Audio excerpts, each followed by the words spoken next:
Welcome my divine souls, how are you doing. I hope आप लोग सब अच्छे होंगे, अच्छा काम कर रहे होंगे।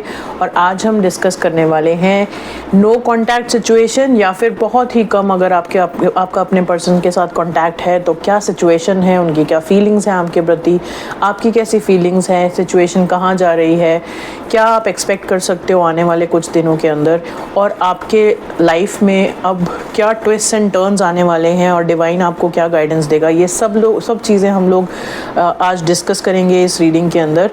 तो चलिए शुरू करते हैं। I will take a few cards for you and your partner. So सबसे पहले मैं कुछ कार्ड्स आपके लिए ले लेती हूँ और कुछ कार्ड्स फिर आपके पार्टनर के लिए ले लेंगे। अगर आपने चैनल को सब्सक्राइब नहीं किया है तो प्लीज़ सब्सक्राइब कर दीजिए।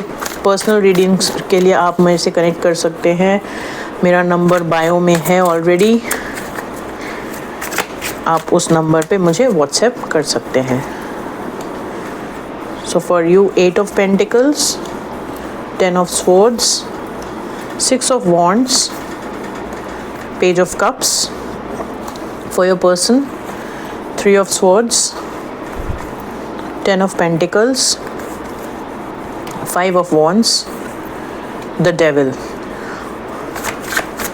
Mutual energy में Ace of Pentacles and the 10 of Cups.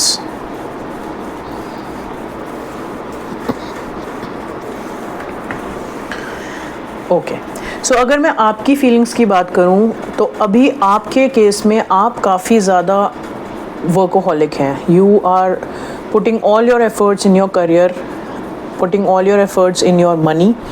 आप अपने finances पे ज़्यादा ध्यान दे रहे हैं। आपको बहुत आपके अंदर बहुत एक पैशन है to work a lot towards your goals। तो वही करते हुए आप नज़र आ रहे हैं with the 8 of Pentacles। आपने इस एरिया में बहुत स्ट्रगल किया है लाइफ में और अब आप चाहते हैं कि आप इसमें कुछ अचीव करें, कुछ बड़ा करें, और इसीलिए आपके पास थोड़ा टाइम कम नज़र आ रहा है या आप कम टाइम डिवोट करें, बिकॉज आपका पहले फोकस है कि आप अपनी लाइफ को एक स्टेबिलिटी दें in terms of money and finances. With the 10 of swords मैं ये देख सकती हूँ कि आपने बहुत पेन झेला है इन द रीसेंट पास्ट और आपको बहुत ज़्यादा चीटेड फील हुआ है, जिसकी वजह से रिलेशनशिप आपका एक एंड पे आ गया था और आपने महसूस किया है कि ये रिलेशनशिप आपको वो खुशी नहीं दे सकता या दे पाया जो खुशी आप डिज़र्व करते हो। तो आप काफ़ी पेनफुल एंडिंग्स देख चुके हैं। बहुत लोगों ने बहुत बातें भी की हैं इसके बारे में, आप सेंटर ऑफ गॉसिप भी रहे हैं। आप लोगों के रिलेशनशिप में बहुत सारे लोगों का इन्वॉल्वमेंट भी रहा है, बहुत सारे लोगों को प्रॉब्लम भी रही है आपके रिलेशनशिप से ऐसा दिख रहा है। फिर अगर और 6 ऑफ वॉन्ड्स देखा जाए तो आप बहुत पैशनेट फील करते हैं अपने रोमांटिक पार्टनर के लिए, बहुत पैशनेट फील कर रहे हैं, प्रपोज करना चाहते हैं, उनको एक ऑफ़र भी देना चाह रहे हो आप with the page of cups. So this could be a small offer, पर आप ये चाह रहे हो कि कुछ शुरुआत की जाए, फिर से इस लव पोटेंशियल देखते हैं आप इस एरिया में और आप चाहते हैं कि एक शुरुआत फिर से की जाए और उसी के बारे में आप सोचते भी हैं और एक एक्शन लेना चाहते हैं टुवर्ड्स योर पार्टनर। तो ये आपकी ओवरऑल करंट फीलिंग्स में, पर ज़्यादातर आपका जो समय अभी जा रहा है वो जा रहा है अपने मनी और फाइनेंसेस के ऊपर, जहाँ पे आप बहुत मेहनत कर रहे हैं। हालांकि आप बहुत लॉयल दिख रहे हैं अपने पार्टनर की तरफ, बहुत कमिटेड दिख रहे हैं। You are only and only thinking about your partner when you are not working. Otherwise आपका फोकस करेंटली आपके work, career, money and finances area में ज़्यादा दिख रहा है। इधर मैं अगर आपके पार्टनर की फीलिंग्स की बात करूं तो आपके पार्टनर भी काफ़ी हताश दिख रहे हैं मुझे, बहुत ही ड्रेन्ड, इमोशनली ड्रेन्ड हैं। वो भी आपके बारे में सोच के काफ़ी परेशान है। इनफैक्ट एक थर्ड पार्टी इन्वॉल्वमेंट दिख रहा है मुझे आपके पार्टनर की साइड पे, और उनको ये महसूस हो रहा है कि इस थर्ड पार्टी की वजह से, ये आपकी साइड पे भी हो सकता है, आपके पार्टनर की साइड पे भी हो सकता है, कि एक थर्ड पर्सन की वजह से आपके रिलेशनशिप में बहुत प्रॉब्लम्स आ गई हैं और उन प्रॉब्लम्स से अब बाहर निकलने का उनको रास्ता समझ में नहीं आ रहा है।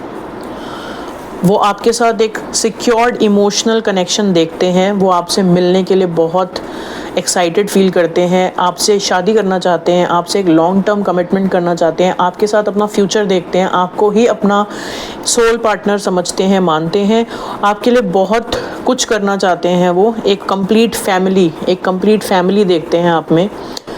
आप देख रहे हैं यहाँ पैसा भी है, प्यार भी है, फैमिली भी है, अटैचमेंट्स भी है, तो आपके अंदर वो सब कुछ देखते हैं जो एक आइडियल पार्टनर में इंसान ढूंढता है। But at the same time बहुत सारे लोगों की इन्वॉल्वमेंट है, उनको एक तो लोगों की इन्वॉल्वमेंट प्लस उनके जो कॉन्फ्लिक्टिंग थॉट्स हैं वो उनको बहुत परेशान करते हैं, बहुत इरिटेट होते हैं वो most of the times. Reason being कि उनको बहुत सारी चीज़ें सॉल्व करनी है, बहुत सारी चीज़ों के बारे में सोचते रहते हैं, बहुत लोगों के ओपिनियंस जो उनके पास्ट में उनको पता है कि उनकी वजह से थोड़ी सी जो प्रॉब्लम्स आई हैं आप दोनों के रिलेशनशिप के बीच में, उनमें कहीं ना कहीं वो आइडेंटिफाई कर पाए हैं कि क्या व्हाट वेंट रॉन्ग। अट्रैक्शन हालांकि बहुत फील करते हैं आपके साथ, बहुत ज़्यादा ऑब्सेसिव थिंकिंग है आपके लिए कि आपके बारे में सोचते रहना, काफ़ी सोचते हैं आपके टूवर्ड्स और अच्छा सोचते हैं। ये मतलब एक बड़ी अटैच्ड और बॉन्डेड फीलिंग है जिसमें आप उनके दिमाग से कहीं मतलब जब भी वो उनको टाइम मिलता है, जब भी वो फ्री होते हैं तो आपके बारे में उनका सोचना इट्स अ पैटर्न। तो उनको आपके बारे में सोचना अच्छा भी लगता है, उनका मन खुश भी होता है, एक फ़िज़िकल अट्रैक्शन भी महसूस करते हैं आपके प्रति। सो कहीं ना कहीं आपको लेकर के काफ़ी ऑब्सेसिव फीलिंग है, काफ़ी ऑब्सेसिव थिंकिंग है, बिकॉज बहुत ज़्यादा सोच रहे हैं और कुछ करना चाह रहे हैं। तो एक तरह से क्यों ऐसे कर लिया जाए या वैसे कर लिया जाए, तो बहुत सारे थॉट्स इनके माइंड में हैं जिसकी वजह से एक ऑब्सेशन बन चुका है। हालांकि अगर मैं इंटेंशन देखूँ तो इनकी इंटेंशंस आपको लेकर के बहुत अच्छी हैं, बहुत प्योर है, आपके साथ काफ़ी रिलेशनशिप फील करते हैं, आपके साथ काफ़ी अच्छा महसूस करते हैं। तो ये आपके पार्टनर की सिचुएशन है ओवरऑल, अभी उनकी जो करंट फीलिंग्स हैं। अब अगर मैं म्यूचुअल फीलिंग की बात करूं तो आपकी तरफ एक नई बिगिनिंग आ रही है। तो आप ये देख रहे हो एक हाथ आ रहा है, ये यूनिवर्स की तरफ से आ रहा है, नई शुरुआत हो रही है। तो universe is guiding you people to take a new initiative in your relationship, create new spark in your relationship. एक फ्रेश स्टार्ट का मौका मिल रहा है आप दोनों को एक दूसरे के साथ, एक्साइटमेंट, एक स्ट्रॉन्ग फाउंडेशन बनेगी आप दोनों के रिश्ते के अंदर, आप दोनों एक दूसरे के ऊपर ट्रस्ट कर पाएंगे, एक स्टेबल रिलेशनशिप की शुरुआत करेंगे, एक दूसरे को बहुत अच्छा, एक अच्छी चॉइस की तरह देखते हैं आप लोग। आपके दोनों के रिलेशनशिप की फाउंडेशन बहुत स्ट्रांग होगी और अल्टीमेटली ये आप दोनों की म्यूचुअल एनर्जी है, म्यूचुअल फीलिंग है that you want 10 of cups with each other, a very happy and fruitful, a very happy and stable family life जहाँ पे इमोशंस हैं, अटैचमेंट है, you know your person would like to marry you, have kids with you, he or she will want to have a beautiful life with you। तो आपको वो बहुत अच्छी light में देखते हैं जहाँ पे वो आपके साथ एक बहुत बहुत बेहतरीन संसार बनाना चाहते हैं, आपको अपने साथ वो सारी खुशियाँ एक्सपीरियंस करवाना चाहते हैं जो आप डिज़र्व करते हैं। और आपके दोनों के म्यूचुअल अंडरस्टैंडिंग और म्यूचुअल फीलिंग ये कहती है कि आपको एक दूसरे के साथ ही अपना लाइफ पर्पस नज़र आता है, आपको एक दूसरे के साथ ही एक फुलफिलमेंट का एहसास होता है। तो एक दूसरे को आप विश फुलफिलमेंट समझते हो। तो आप दोनों की ओवरऑल एनर्जी बहुत ही अच्छी आई है, बहुत ही ब्यूटीफुल एनर्जी है। और जब यूनिवर्स ने कह दिया है कि वो आपका साथ देने वाले हैं और एक नई बिगिनिंग आपके लिए आ रही है, तो फिर टेंशन की कोई ज़रूरत नहीं है, कोई प्रॉब्लम की बात नहीं लग रही है मुझे। कुछ और कार्ड्स ले लेते हैं आप दोनों के लिए। Universe please give me some more cards for my viewers.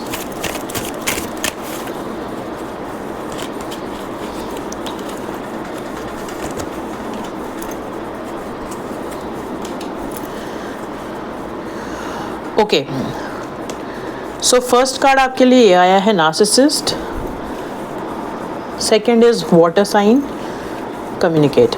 सो तो आपके जो पर्सन है उनका एक नेचर सामने निकल के आ रहा है कि वो अपने बारे में अपने आप को काफ़ी हाई रिगार्ड्स में देखते हैं, वो अपने आप को काफ़ी सुपीरियर समझते हैं बाकी लोगों से। तो एक ये ट्रेट हो सकता है जिसकी वजह से कहीं ना कहीं ईगो उनका बीच में आता है। आप लोगों के आपके रिलेशनशिप में उनका ईगो थोड़ा सा है जो कहीं ना कहीं इस रिलेशनशिप को आगे बढ़ने के लिए या उनको आपकी तरफ आगे बढ़ने से रोकता है। बहुत पावर और अथॉरिटी हो सकती है समाज में जिसकी वजह से उनको ये लगता है कि चीज़ें उनके हिसाब से होनी चाहिए, कंट्रोल होना चाहिए। ये कोई वाटर साइन हो सकते हैं, कैंसर, पाइसेस, स्कॉर्पियो, बट फिर भी वो आपके साथ एक कम्युनिकेशन करना चाहते हैं जिसमें वो कॉम्प्रोमाइज़ करना चाहेंगे, पुरानी बातों को भूल करके इस रिलेशनशिप को किसी ना किसी तरीके से वर्कआउट करना चाहेंगे। पास्ट में ये काफ़ी नार्सिसिस्ट टाइप रहे हैं जहाँ पे ये अपने ही बारे में सोचते रहे हैं, काफ़ी सेल्फिश थे, सिर्फ अपनी खुशी, अपनी रिक्वायरमेंट, अपनी फुलफिलमेंट, आप इनको क्या दे सकते हैं एक रिलेशनशिप में, सिर्फ उसका ख्याल रहा है इनको, जिसकी वजह से कहीं ना कहीं आपकी एक्सपेक्टेशन फुलफिल ना कर पाना और आपके बारे में उस तरह से केयर ना कर पाना जिसके कारण ये प्रॉब्लम्स आई हैं। ये आपके पर्सन के साइंस हो सकते हैं, ज़ोडिएक साइंस, मून साइन या sun sign, Cancer, Pisces, Scorpio हो सकता है। नहीं भी हो, मतलब ये एक सिग्नल है basically for people who have partners with these signs, but ना भी हो तो भी ये एक जनरल रीडिंग है। अगर आपसे सिचुएशन रेजोनेट कर रही है तो ये रीडिंग आपके लिए बिल्कुल हो सकती है। Still I can see that communication is coming, so just be ready।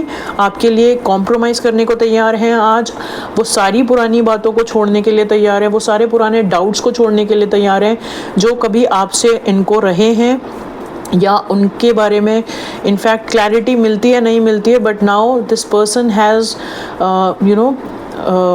हालांकि ट्रस्ट इश्यूज दिख रहे हैं मुझे क्योंकि आप लोगों की बातचीत नहीं हुई है इसके बारे में, बट फिर भी कहीं ना कहीं वो उनको आप पर बहुत ट्रस्ट है कि आप एक ऐसे इंसान हैं उनके लाइफ में जिन्होंने हमेशा उनके लिए अच्छा किया है। तो वो उस लेवल ऑफ ट्रस्ट के साथ या उस फेथ के साथ आपके साथ फिर से इस रिलेशनशिप में वर्कआउट करना चाहते हैं, इसके लिए इनको कुछ भी करना पड़े तो वो करने के लिए इस समय तैयार दिख रहे हैं। चलिए एक एंजल गाइडेंस और ले लेते हैं आपके लिए। यूनिवर्स प्लीज़ सजेस्ट कीजिए एंजल गाइडेंस। फॉरगिवनेस का कार्ड आया, देखिए। सो आप दोनों को एक दूसरे के जो पास्ट इश्यूज़ हैं उनको फॉरगिव करना है, लेट गो करना है और आगे बढ़ना है, क्योंकि आपके रिलेशनशिप में इम्प्रूविंग हेल्थ मीन्स आपके रिलेशनशिप में सुधार आ रहा है। आप दोनों मिलकर के ये सुधार लेके आ रहे हैं। एंजल्स की, डिवाइंस की ब्लेसिंग्स आप दोनों के साथ हैं और चीज़ें बदल रही हैं for the good. There is something better. आपने इनफैक्ट जो चीज़ सोची भी नहीं होगी उससे भी कहीं ज़्यादा आपका ये रिलेशनशिप आपके लिए लेके आएगा। आपको अगर ज़रूरत है तो आप किसी की मदद भी ले सकते हैं। That's all for the reading. अगर आपको पर्सनल रीडिंग चाहिए तो आप मुझे कांटेक्ट कर सकते हैं व्हाट्सएप पे। आप मेरे व्हाट्सएप पे आप कनेक्ट कर सकते हैं बायो से लेकर के। बाकी I am very happy to see this reading for you. I can see a lot of happiness and communication coming towards you. हालांकि चेंजेस आपको देखने को मिलेंगे आपके पार्टनर के बिहेवियर में, बट मैं फिर से बोलूँगी आपको कि क्योंकि आप पहले एक बार भुगत चुके हो तो just be a little more careful towards. आप लोगों के बीच में क्लैरिटी होना ज़रूरी है कि आप लोग जब कम्युनिकेट करें, सो कम्युनिकेशन आने का मतलब यही होता है कि जब व्हेन यू कम्युनिकेट आपको ये ज़रूर मेंशन करना है कि आपको पिछली बार कौन सी चीज़ें सही नहीं लग रही थी। इनफैक्ट आपके पार्टनर को भी ये मेंशन करना चाहिए कि उनको आपके साथ कौन सी ऐसी प्रॉब्लम्स हैं जिसकी वजह से आप लोगों के बीच में प्रॉब्लम आई है एक्चुअली में, सो दैट ये दोबारा से वापस से आपकी ये साइकिल रिपीट ना हो। बिकॉज़ ये सेकेंड चांस जो आपको डिवाइन की तरफ से मिल रहा है इसका आपको पूरा यूज़ करना चाहिए। इनफैक्ट अच्छी बात यह है कि आप दोनों एक दूसरे को काफ़ी हद तक इस बार जानते हैं, तो ये गलती आप शायद दोबारा से नहीं दोहराना चाहेंगे। So all the very best. I hope आप लोग बहुत खुश रहें, आबाद रहें और एंजॉय करें अपनी लाइफ को। Thank you.